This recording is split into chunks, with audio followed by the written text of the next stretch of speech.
Bismillah, Assalamualaikum warahmatullahi wabarakatuh.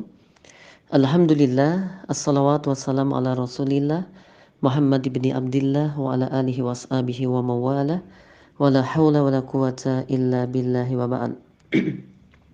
Teman-teman yang insyaallah dimuliakan oleh Allah Subhanahu wa taala, semoga Allah senantiasa berikan perlindungan untuk antum semuanya beserta keluarga, dimudahkan segala urusannya dan dimudahkan untuk meraih janahnya Allah taala.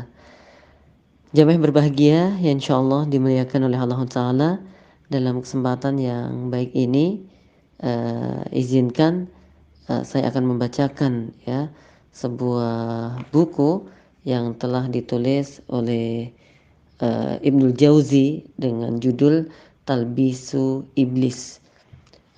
Saya ambilkan dari banyak kisah di sini, satu kisah terkait dengan nasihatnya iblis kepada Nabi Musa alaihi salatu wassalam. Jemaah yang insyaallah dimuliakan oleh Allah Ta'ala, Abdurrahman bin Ziyad berkata, suatu ketika Musa alaihissalam duduk di salah satu majelisnya. Tiba-tiba datanglah kepadanya iblis dengan menggunakan mantel yang menutupi kepalanya dengan warna yang bermacam-macam. Ketika dia mendekat kepada Musa alaihissalam, kemudian dia lepaskan mantelnya, dia letakkan di hadapan di dekatnya, dan kemudian di hadapan Nabi Musa, iblis berucap, Assalamualaikum ya Musa. Kemudian Nabi Musa alaihissalam bertanya, siapa kamu? Iblis menjawab, aku iblis. Musa alaihissalam berkata, semoga Allah tidak menghidupkanmu. Apa maksud kedatanganmu?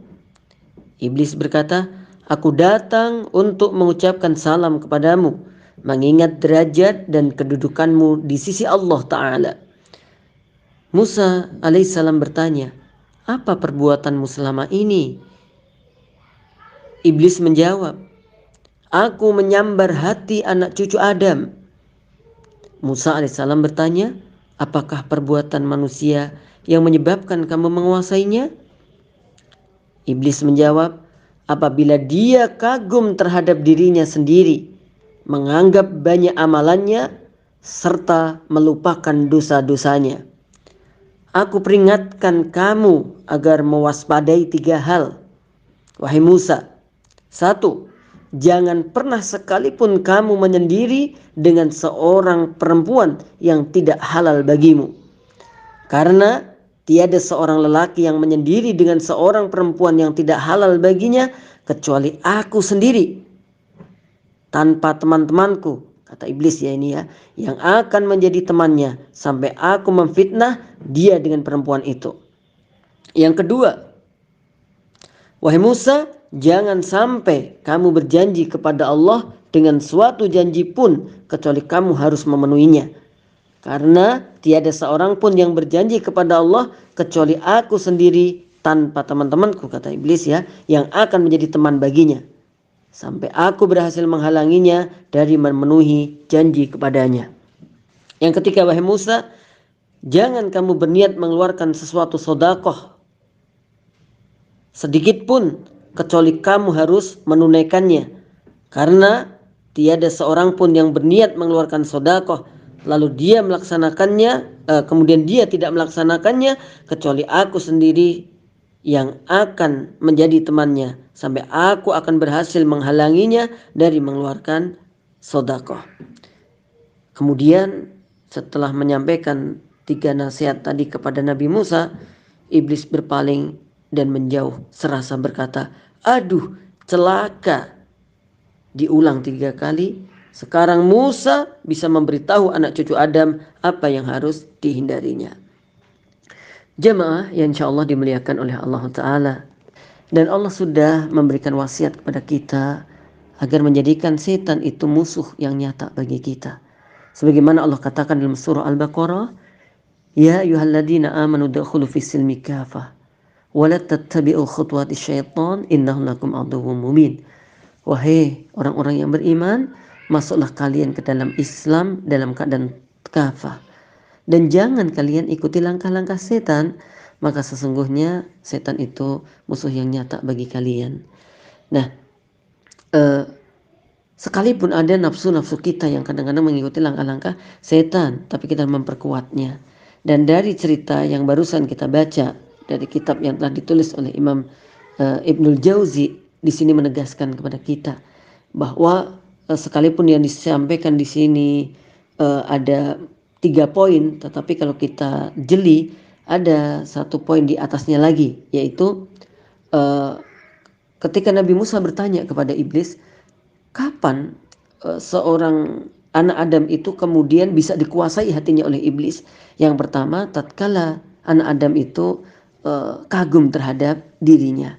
Nah, untuk itu teman-teman hati-hati ya, hindarkan sikap ujub yang ada pada diri kita. Ujub bisa karena apa?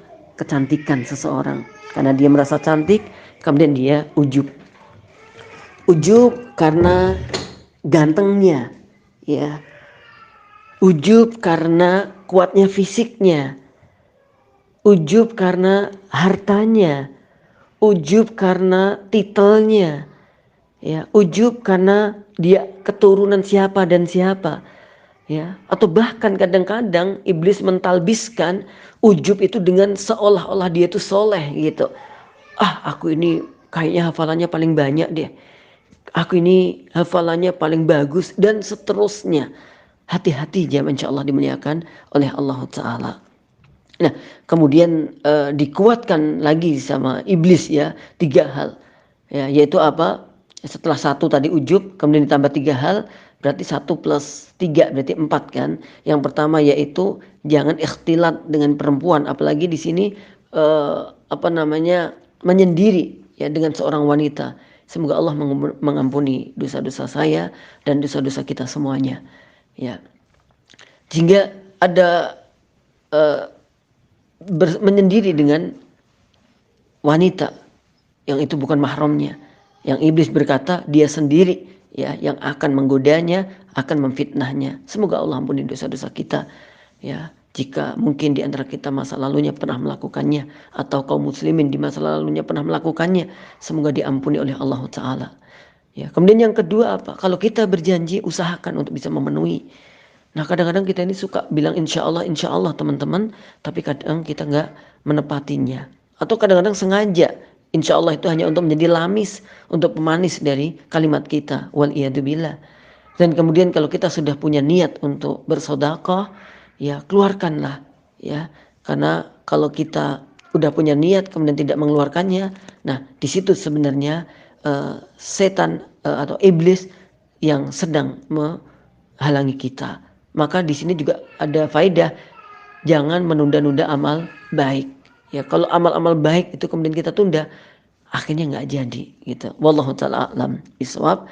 Nah, mungkin ini sangat sederhana dan singkat, tapi sekalipun sederhana dan singkat, semoga ada makna dan manfaat. Barakallahu fikum. Assalamualaikum warahmatullahi wabarakatuh.